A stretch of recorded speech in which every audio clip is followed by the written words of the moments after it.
10 to 15 years ago, the market for database servers was relatively straightforward.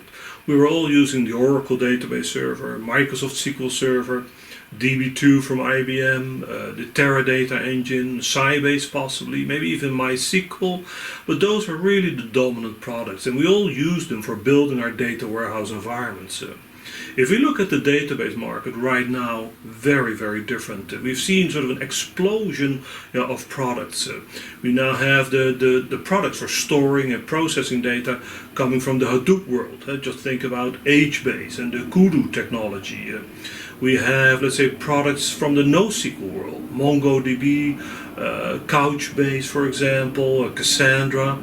Next to that, we have a whole new breed of SQL products. Some call them the analytical SQL database servers. We also have translytical database servers.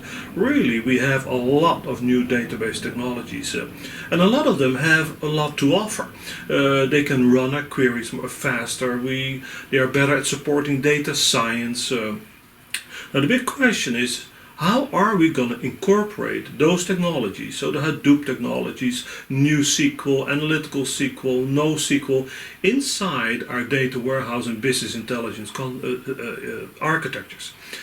Now, what we're going to do at this seminar is really talk about all those technologies. What do they mean? How do they work? What are their pros and cons? What are their best practices? What are the guidelines for using those products? And especially, what are their use cases? Where should we be using those technologies and where should we not be using these technologies? And that's the goal of this seminar called Incorporating Hadoop, NoSQL, and Spark inside data warehouse and BI architectures.